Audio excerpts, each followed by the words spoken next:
শুভ সন্ধ্যা বন্ধুরা, চলে এসেছি আজকে আমাদের হ্যাশট্যাগ আমরা সকলের বিষয় নিয়ে। আজকে আমাদের বিষয় দিয়েছে লেটস স্পেন্ড সাম টাইম টুগেদারের শাড়ি বাসু। তো শাড়ি দিয়ে আগে আমাদের রেগুলার আমরা সকলের বিষয় উনি দিতেন, কিন্তু দাদার শরীর ভালো না, কাজেই বেশ কিছুদিন শাড়ি দিতে পারেনি। তো আজকে কিন্তু let's spend some time together channel, তো শাড়িদির আজকের নিজের বিষয় দেওয়া এবং টপিকও আজকে নিজে আলোচনা করেছেন, প্লাস কবিতার কলতানের কবিতা তো আলোচনা করেইছে। তো সবাইকে রিকোয়েস্ট রইল, যারা যারা আমাদের ফলো করেন তারা দেখবেন। আর আজকে আমি শাড়িদিকে থ্যাংক ইউ বলে আমার ভিডিওটা শুরু করছি, যে আজকে বিষয়টি হচ্ছে চিন্তাতে মুক্তি, শাড়িদির দেওয়া। এবং আজকে আমার, কেননা অলরেডি শাড়িদি এবং কবিতা খুব সুন্দর আলোচনা করে দিয়েছে, এটাতে আমার আর নতুন করে কিছু বলার নেই, কিছু অ্যাড অন করার নেই। ভীষণ সুন্দর, চিন্তায় যে মুক্তি, মানুষের সব কিছু চিন্তা রিলেটেড, আমরা যেভাবে ভাববো আমাদের জীবনটাও ঠিক সেইভাবেই মানে কি বলবো ফলো করবে আমাদের জীবনটা। তো সেটার উপর ভিত্তি করে আমি একটা একদম সত্যি ঘটনা একটা তোমাদের সাথে শেয়ার করছি। এক্সাম্পল বলতে পারো, বা এরকম হয় যে চিন্তাতেই কিন্তু মুক্তি হয়। তো এটা হচ্ছে বিদেশের কোনো একটি জায়গার, আমি এক্স্যাক্টলি জায়গার নাম কোনোটাই বলছি না, একদম সত্যি ঘটনা। আমি নামগুলো উল্টে পাল্টে আমি আমার মতো করে নতুন নাম দিয়ে আমি বলছি। তো সারার বয়স হচ্ছে 15, এবং সারা কিন্তু কিডন্যাপড হয়েছিল 15 বছর বয়সে। ও তখনও অ্যাডাল্টও ছিল না।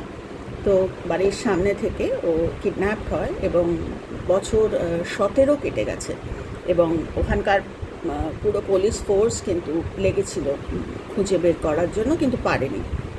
তো এদিকে সারার কি খবর সেটা তোমাদের সঙ্গে শেয়ার করছি। সারার 15 বছরে ও বাড়ি থেকে কিডন্যাপ হয়, 16 বছর বয়সে ওর একটি সন্তান ভূমিষ্ঠ হয়, এবং একটি মেয়ে কন্যা সন্তান ভূমিষ্ঠ হয়। এবং যেখানে যে জায়গায় ওকে রাখা হয়েছিল কিডন্যাপ করে, সেটা হচ্ছে একটা বিরাট একটা প্যালেশিয়াল একটা বাড়ি, কোনো এক ধনী ব্যক্তির বাড়ি, কিন্তু সেটা একেবারে কেউ থাকে না ওইখানে। ওই বাড়ির যে আউট হাউস, একদম পিছন দিকে একটি ঘর, একটি ছোট একটি কামরা মতো, সেইখানে বাইরে গেট।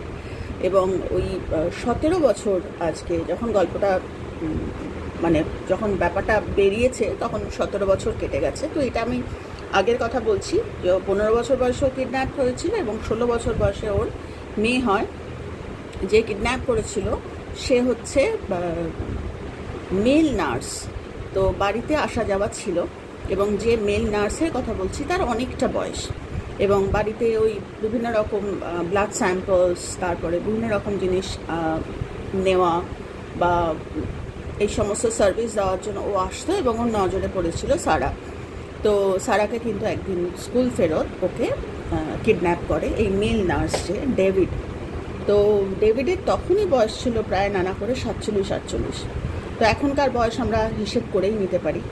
তো ওই আউট হাউস যেখানে ওকে রাখা হয়েছিল, একেবারে নির্জন নিভৃত একটা বাড়ি। সারাদিন ডেভিড থাকে না, রাতে ফেরে। এবং এই বাচ্চাটাকেও কিন্তু ও মেরে ফেলার চেষ্টা করেছে, কিন্তু সারা মারতে দেয়নি, কেননা কোনোভাবে সারা কিন্তু বাচ্চাটাকে বাঁচিয়েছে। এবং যেহেতু মেল নার্স, সেহেতু ওষুধপত্র সব মানে আমরা বুঝতেই পারছি, আমি আরও ডিটেলে যাচ্ছি না, এই ব্যবস্থা করে দিয়েছিল বাধ্য হয়ে সারার রিকোয়েস্টে। সারা যখন দেখেছে যে ওকে তো ছাড়বে না, ওর কোনো মুক্তি নেই, ও তখন মেনে নিয়েছিল। ও নিজের চিন্তায়, সেই বলে না, চিন্তাতেই আমরা পরাধীন, চিন্তাতেই আমরা মুক্ত। তো কিন্তু চিন্তাতেই ভেবে নিয়েছিল যে এখান থেকে ও আর কোনোদিন ছাড়া পাবে না। এবং অদ্ভুত ব্যাপার, সারাদিন থাকতো না একটা কুটুরির মধ্যে, যে কুটুরিটা ছিল সেই সমস্ত জানলাগুলো কাঠের ব্লক করে করে ও বন্ধ করে দিয়েছিল ডেভিড। এবং যখন ও বেরিয়ে যেত সকালবেলা, রাতটুকু থাকতো, এবং সকালবেলা যখন ডেভিড বেরিয়ে যেত কাজে, বাইরে থেকে বড় তালা লাগিয়ে যেত এই আউট হাউসে। তো এই সারাদিন ওই বন্ধ ঘর, আর একটা ছোট্ট বাথরুম মতো, একটা ওয়াশরুম মতো ছিল, আর ঘরে একটা সিঙ্গল খাট ছিল, আর ওই একটাই ঘরে একটু খাওয়া দাওয়া মানে গ্যাস ট্যাস ছিল, রান্না টান্না করার, আর ছিল একটা কাবার্ড মতো, একটা বড় আলমারির মতো। ওই আলমারিটার মধ্যে বাচ্চাটাকে সারা রাত ওই বাচ্চাটাকে ঘুম পাড়িয়ে ওই আলমারিটার মধ্যে রাখতো। আর আমি অত ডিটেল যাচ্ছি না, তো বাচ্চাটা রাত্রিবেলা ওই আলমারিতে থাকতো। এই করতে করতে বাচ্চাটা বাড়ে, মানে একটু একটু করে বড় হয়, এবং আলমারির মধ্যে যে এরকম কেসিং মতো ছিল, তো সেই কেসিং দিয়ে ও ডেভিডকে আসা যাওয়া করতে দেখতো। কিন্তু কি ব্যাপার, কে বাবা, কে ওর একেবারে ছোট্টবেলা থেকে ওর একেবারে নিষেধ ছিল যে বাইরে বেরোলে কিন্তু ওকে মেরে ফেলবে, এরকম একটা ভীতি। তো ওই আলমারিটার মধ্যেই থাকতো, এবং ডেভিড বেরিয়ে যাওয়ার পর সারা ওকে বার করতো, এবং সারা ওর সঙ্গেই থাকতো, এবং এইভাবেই ওদের জীবন কাটছিল 17টা বছর। তো ধীরে ধীরে সারার ছোট্ট মেয়ে বড় হচ্ছিল, মারাত্মক মানে বিভৎস একটা লাইফ। তো ওইখানে যা খাবার দাবার রাত্রিবেলা যখন ডেভিড ফেরে নিয়ে আসে, ওখানেই সারাকে রান্না করে ডেভিডকে খাওয়াতে হয়, যাই খায়, আর এইভাবে ওদের জীবন কাটছে। এবার সারা কিন্তু মেনে নিয়েছিল যে ওরা আর এখান থেকে বেরোনো হবে না। মেয়েটা বড় হওয়ার পরে, মানে মেয়েটা যখন একটু একটু করে বড় হয়, জীবন মানে মানুষের জীবনটাই তাই, যে সন্তান যখন একটু একটু করে বড় হচ্ছে আর এইভাবে টর্চার্ড লাইফ, এরকম বদ্ধ ঘরে, তো একটা সময় বুঝেছিল যে বাবা মা এতদিনে ওদের খোঁজাও ছেড়ে দিয়েছে, কেন ওর কাছে কোনো হিসেবও নেই কত বছর। ও চোখের সামনে মেয়েকেই খালি বড় হতে দেখছিল।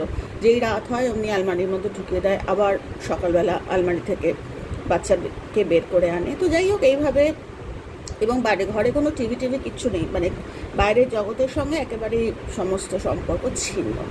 তো সকালবেলা যখন ডেভিড চলে যায়, তখন ওই যে ঘরের যে ময়লা টয়লাগুলো, যে বাইরে আওয়াজ পায় ওরা, যে ময়লার গাড়ি আসে। বিদেশে আমরা জানি তখন চিরদিনই ওদের সিস্টেম্যাটিক খুব, ওই ময়লার গাড়ির আওয়াজ পায়, এবং বড় বড় ফুটো দিয়ে, দরজার একটা ছোট্ট ফুটো দিয়েও দেখে যে দুটো লোক নীল নীল রঙের জামা কাপড় পরা ওই ময়লা নিতে আসে। এবং ডেভিড যখন বেরোয় তালা দিয়ে, ওই সঙ্গে ওই ময়লা নিয়ে ওই এটা ফেলে দেয়।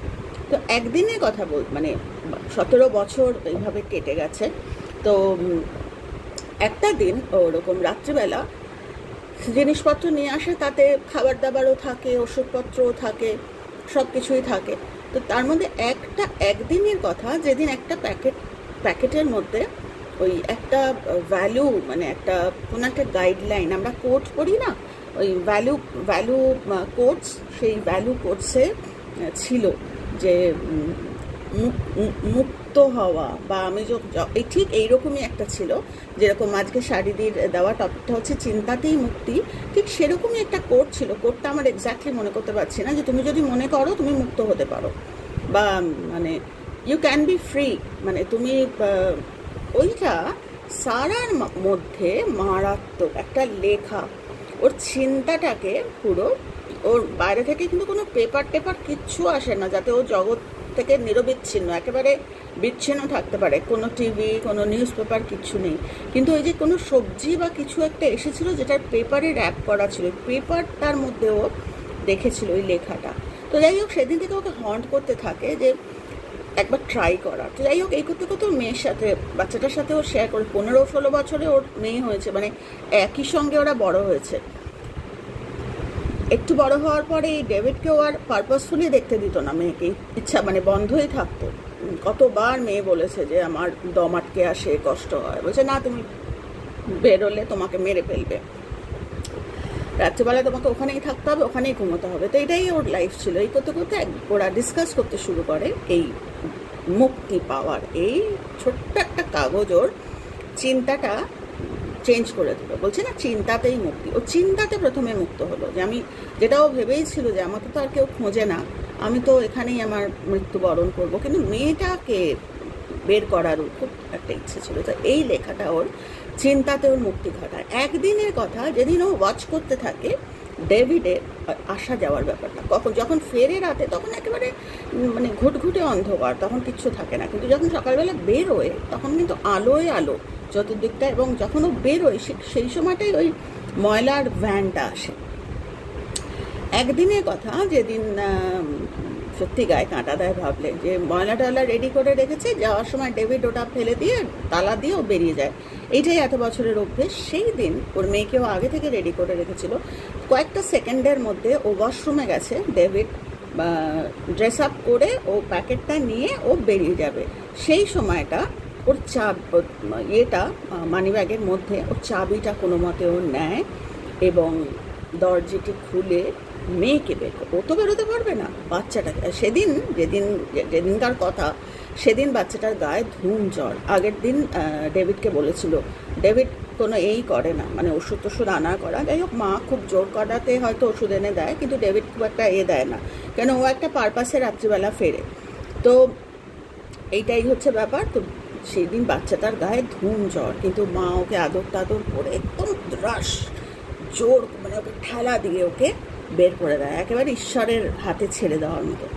এবং বলাই ছিল ওকে কি করতে হবে। ও একদম শটান গিয়ে ওই ময়লার যে গাড়ি, সেই ময়লার গাড়ির মধ্যে উইথ ময়লা, মানে সমস্ত ময়লাই ওখানে ময়লা, ওই ধুম জ্বর, ওই ময়লার গাড়িতে ওই ময়লা ফেলা, যেখানে সমস্ত ময়লা কাচরা, যেখানে ওই সমস্ত ডার্টি সেই ব্যাগস, সমস্ত ব্যাগের ওটার মধ্যে ও কোনো মতে গিয়ে ঢুকে পড়ে ওই গন্ধের মতো। এমনি ওর শরীরে জ্বর, এবং এ তো জানেও না, মেয়েকে তো দেখেও না, কিছুই না। ডেভিড বেরোয়, একটু এদিক ওদিক তাকায়, এই না হয়তো কোনো আনক্যানি লেগেছে বা কিছুই নয়, ময়লার প্যাকেটটা হাতে নিয়ে যেমনিভাবে ও যায়, যাওয়ার সময় ছুঁড়ে এরকম ইয়েতে ফেলে দিয়ে ও ওর কাজে বেরিয়ে গেল। সারাদিন তো সারা, সে মানে বাচ্চাটাকে বের করে দিয়েছে, সে সাংঘাতিক, কিছু তো জানে না, কিন্তু ওই চিন্তাতে মুক্ত যে আমি তো বাঁচতে পারবো না, অন্তত মেয়েটা বাঁচুক। এদিকে মেয়েটা ওই 17 বছর পর, এখন মেয়েটার বয়স প্রায় নানা করে, মেয়েটার বয়সই এখন প্রায় 15-16 বছর, কেননা ও যখন বেরিয়েছিল 15 ছিল, 16তে বাচ্চাটা হয়েছে, 17 বছর কেটে গেছে।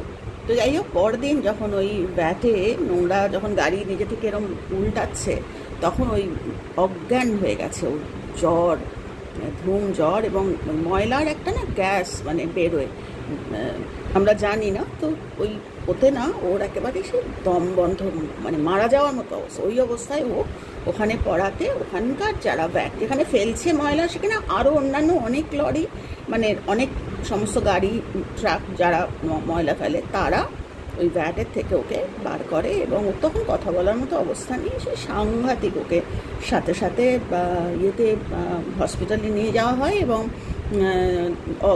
অজ্ঞান হয়ে গিয়েছিল, জ্ঞান ফেরে ও সমস্ত ঠিকঠাক করে। এদিকে সারা রাত কেটে যায়, পরের দিন মেয়ের কোনো যোগাযোগ নেই। ও তো ডেভিড রাত্রিবেলা জিজ্ঞেস করছে যে সামথিং ইজ ফিশি, তোমাকে এরম লাগছে কেন? যে মেয়ের সাথে ও থাকে, যে মেয়ে আলমারিতে থাকে, ওটাই ওদের রুটিন ছিল, সেই মেয়ে নেই, মানে ও তো ভাবতেই পারছে না মেয়ে আদৌ কোথায়। 15-16 বছরের একটা ইয়াং মেয়ে, আর তাছাড়া ওর সঙ্গে এরকম একটা ঘটনা ঘটেছে।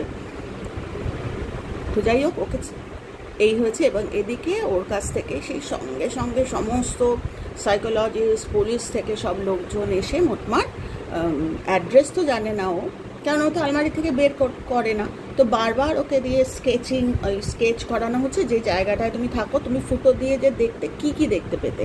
তো যা ওই ছোট্ট আইহোল দিয়ে ও যখন ডেভিড চলে যেত, ওর মা আর ওইটাই ওদের দেখার বাইরের ওটাই ছিল, আর ওটা ডেভিডের চোখে পড়েনি। যদি চোখে পড়তো তাহলে ওটাও হয়তো বন্ধ করে দিত। তো ওটা দিয়েও দেখতো বাইরেটা, এবং যা দেখতো সেই একটা ল্যাম্প পোস্ট, তারপরে তখনকার মানে বেশ আগের কথা এটা, তো যা দেখতো, যে কালারের সমস্ত জেনে ওরা কিন্তু ঠিকানা বার করেছে। ঠিকানা বার করে ওরা তো জানে না কি ব্যাপার, মানে সেই কেঁচো করতে সাপের মতো অবস্থা। তো এদের বাড়ির থেকে কত 700 কিলোমিটার দূরে, মানে মেয়েটি যেখান থেকে কিডন্যাপ হয়েছিল সেখান থেকে 700 কিলোমিটার্স দূরে এই জায়গাটা। কাজেই কোনো জানার, মানে কোনো ট্র্যাক করার কোনো জায়গাই ছিল না। 700 কিলোমিটার না মনে হয়, আমি বোধহয় ভুল বলছি, 700 কিলোমিটার না, 700 কিলোমিটার না, ভুল বললাম। তা কত একটা কিলোমিটার, মানে বেশ দূর, মানে খুব কাছে নয়। তো যাই হোক, তারপরে সেই অ্যাড্রেস মানে বের করা হয়েছে। বের করা হতে, এবং ওরা কিন্তু ও সমস্ত জানতে পেরেছে যে ডেভিডের কথা, ওর মার কথা। ডেভিডকে তো চেনে না, কেমন দেখতেও বলতে পারেনি, কিন্তু যে ধরনের জামা কাপড় পরে বা সেই সমস্ত যতটুকু আলমারির ওই ছোট্ট কেসিংটা দিয়ে দেখতো সেসব বলেছে। সব বলাতে ওরা মানে বেশ 7 দিন মতো কেটে গেছে। মায়ের তো অবস্থা সাংঘাতিক, মানে সারার অবস্থা তখন সাংঘাতিক, মেয়ে মানে কি হলো। কিন্তু দেখো, চিন্তাতে মুক্ত হয়েছিল বলে আজকে বাচ্চাটাকে মুক্তির স্বাদ বের করে দিতে পেরেছে। যদিও যাওয়াটা সাংঘাতিক ছিল, কিন্তু তাও শেষ পর্যন্ত ওরা বললো যে এরকম ডেভিড কখন ফেরে, বললো রাতে ফেরে এবং সকালবেলা এরকম সময় যায় যখন ডাস্টবিন মানে ময়লার গাড়ি আসে, এবং সেই সময় কিন্তু পুলিশ ফোর্স পুরো ঘিরে ফেলেছে। তো তারপরে অ্যারেস্ট করা হয় ডেভিডকে, এবং জানা যায় যে এই ঘটনা, এবং পুরনো ফাইল মানে যে ফাইলটা প্রায় বন্ধ হয়ে গেছিলো, এই মেয়েটাকে খুঁজে পাবে না, তো সারাকে খুঁজে পাওয়া গেল। এবং সারার বাপের বাড়িতে মায়ের তো চোখ দুটো প্রায় অন্ধ হয়ে যাওয়ার মতো কেঁদে কেঁদে, তো সারাকে পেলো, এবং গ্র্যান্ড ডটার এই সারার এই বাচ্চাটা তাকেও পেলো। বিভৎস লাইফ, মানে সারা জীবন ওই কিডন্যাপারের কাছে ছিল, এবং ও ট্রমার মধ্যে যখন বাড়িতেও ফিরলো একটা ট্রমার মধ্যে, তারপর ট্রিটমেন্ট হয় বা যাই হোক, যেখানেই থাকুক ভালো থাকুক। তো এইটা আমাকে খুব হন্ট করে, মানে এই স্টোরিটা এটা আমাকে খুব হন্ট করে, কারণ এটা একদম সত্যি ঘটনা। আর ওই যে পেপারে দেখে একটা মুহূর্তের মধ্যে ওই তুমি ফ্রি হতে পারো, এই কথাটা কিভাবে ওকে কানেক্ট করেছিল, এবং ও কীভাবে শুধু নিজে নয় নিজের মেয়েকেও মানে পুরো, এবং ওই অন্যায় যে করেছে তার মারাত্মক পানিশমেন্ট হয়েছিল, এবং এই হচ্ছে ব্যাপার। কাজেই সত্যি না, আমাদের চিন্তাটা একটা মহার্ঘ। সেই কবিতা আছে না সুকান্ত ভট্টাচার্যের, যে চাঁদের কথা, আমার এক্স্যাক্টলি লাইনটা মনে করতে পারছি না, ঝলসানো মানে পূর্ণিমার চাঁদ যেন ঝলসানো রুটি। তো সত্যি ঠাকুর না করুক, যার কাছে পেটে খাবার নেই তার কাছে চাঁদটাও চিন্তার মধ্যে, তার কাছে খাবার, তার পেট ভরানোর মতো। তো সেটাই বলছি যে মানুষ তো, আমরা তো ঠাকুরের কৃপায় যা দিয়ে যতটুকু আমরা পেয়েছি, আমাদের এই যে আমাদের চিন্তা যে শৈলী বা চিন্তার যে ক্ষমতা, সেটা মহার্ঘ। আমরা মানে ইচ্ছা করলে সত্যি চাঁদকেও বলছে, মানে কোথায় কবির মন যে বলছে যে পূর্ণিমার চাঁদ যেন ঝলসানো রুটি খেলে, ওটাই মুক্তির স্বাদ, যে ওটাই মনে সব কিছুই আমি দেখতে পাচ্ছি যে আমার এক্সিস্টেন্সটাকে কি বলবো বাঁচিয়ে রাখবে, আমাকে ভালো রাখবে, এরকম। তো আমাদেরও সেই রকমই মানে ভাবনার কথা, যে আমাদের চিন্তাগুলোকে আমরা যদি ভালো মানে মহার্ঘ কাজে লাগাই, বা আমাদের চিন্তাতেই সব, মানে আমরা যদি এই মুহূর্তে একটা ভালো চিন্তা, আমরা নানা রকম জিনিসে আটকে থাকি, আসলে আমাদের চিন্তাটা কন্ট্রোলে থাকে না।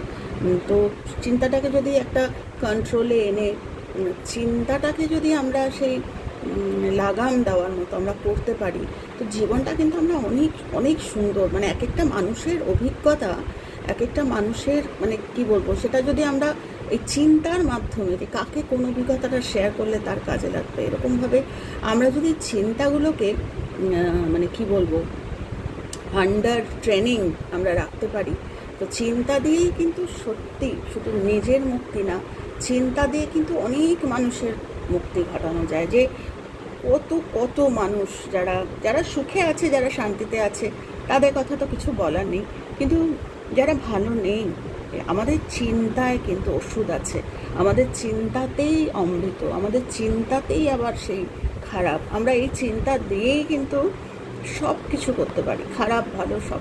তো এই সারার ঘটনা আমাদের কিন্তু মনে করিয়ে দেয় যে চিন্তাতেই মুক্তি। যেদিন থেকে ও ভেবেছিল যে হ্যাঁ আমার মেয়েকে আমি মুক্ত করব, সেদিন থেকে কিন্তু প্রোটেক্টিভ ফোর্স বা ইউনিভার্স থেকে কিন্তু ওই চাবিকাঠিটা আমার কাছে, চাবিকাঠিটা নিজেকে খুলতে হবে, আমাকে ভাবতে হবে যে হ্যাঁ আমি ভালো থাকবো, বা কে বলেছে আমি চাকরি পাবো না, কে বলেছে আমার হবে না, কিছু না কিছু রাস্তা হবে। এই যে এই চিন্তাটা আমাকে রাস্তা খুলিয়ে দেবে।